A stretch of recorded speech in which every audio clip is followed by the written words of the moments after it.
هقولك عن مكان أرض الكنوز. في مكان ليه ملامح بس ملوش مكان، ودي مش فزورة، مدينة الكنوز، وهي مدينة النحاس.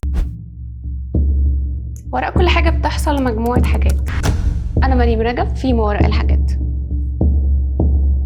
هحكي لك عن مدينة النحاس، والمدينة دي في كلام كتير جدا عليها، ممكن تكون سمعت عنها وممكن لا، بس الأكيد إنك لو لقيتها هتبقى من أغنى الناس على الأرض. قبل ما أقولك هي فين هقولك هي إيه. مدينة النحاس مدينة بناها الجن لسيدنا سليمان، والمفروض إنها موجودة معانا على الأرض بس محدش يعرف يكتشفها. والمدينة دي مبنية بالكامل من النحاس، وتقريبا فيها ما لا يصدقه عقل ولا يتخيله بشر. مدينة النحاس مسحورة على حسب الروايات عنها، وإن أي حد كان بيحاول يوصل ليها كان بيختفي، وده اللي أكد رواية إنها بناها الجن، لأن في حكايات كتيرة اتحكت عنها، ومن الأمانة ما أكدلكش واحدة منهم، بس هحكي لك جزء. في ناس من قبلنا بكتير حاولوا يدوروا عليها واكتشفوا حاجات تشيب وفعلا مرعبة، ومنهم الخليفة الأموي عبد الملك ابن مروان، اللي سمع عن المدينة العجيبة دي اللي مليانة كنوز وقرر إنه يكتشفها. فبعت لقائد القوات بتاعته، وكان وقتها موسى ابن النصير، وأمره ياخد جنود ويطلع على مكانها فورا ويتأكد من حكاية الكنوز دي. وبالفعل ما كدبش خبر موسى ابن النصير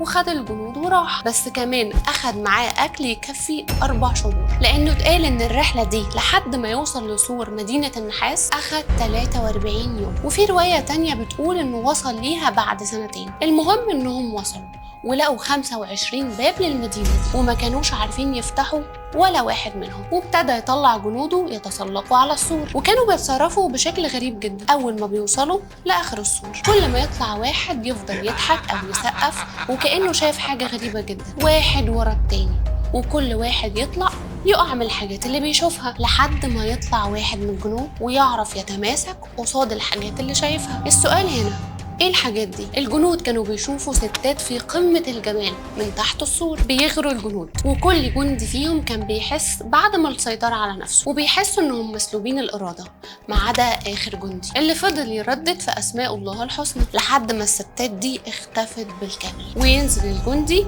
ويفتح الباب ويلاقي في وشه تمثال كبير جدا لفارس على حصان، ومكتوب عليه انك لو عايز تفتح الباب افرك في ايدي. وبالفعل اول ما يلمسه يتفتح باب المدينه، ويدخل موسى بن النصير بجنوده ويلاقي جثث كتيره جدا لناس شكلهم مش ميت، بالعكس شكلهم نايم، ولقى قصر ضخم جدا جوه المدينه مليان كنوز كتيره جدا. وطبعا الجنود بيلموا من الكنوز دي لحد ما يوصل للحظه الفارقه، كل ده وهي اوضه معينه. يدخل ويلاقي ست جميله جدا نايمه على سرير، وجنبها تمثالين لفرسين واقفين وماسكين سيوف، والوهله فكرها نايمة لحد ما قرب ليها واكتشف ان عينيها مخلوعة من مكانها وهي حية، واتحطت على وشها من تاني رعب، ومكتوب على سريرها ان اللي هيوصل هنا ياخد من كل الكنوز اللي هو عايزه ما عدا اللي هي لابساه. فيقوم واحد من الجنود ياخد المجوهرات اللي هي لابساها، واللي كانت على حسب الرواية في قمة الجمال، وخصوصا التاج اللي كانت لابساه مليان احجار كريمة. فيقرب الجندي وياخد من المجوهرات اللي هي لابساها، فيحصل اللي انا وانت ما نتوقعوش، وهو ان التمثال اللي جنبها يتحرك ويقطع راس الجندي ويرجع مكانه تاني.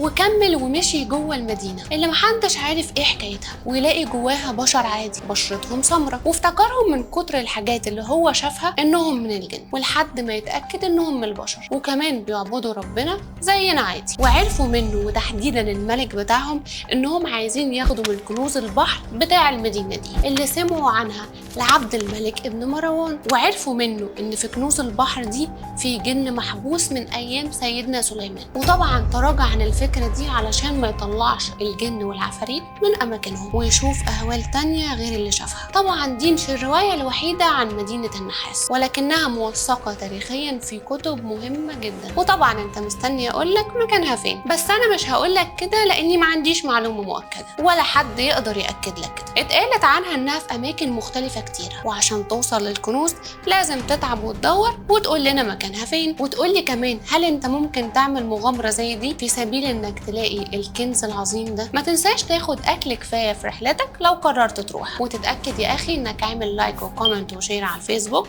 وكمان اليوتيوب تتاكد انك عامل سبسكرايب. انا مريم رجب كنت معاكم في ما وراء الحاجات.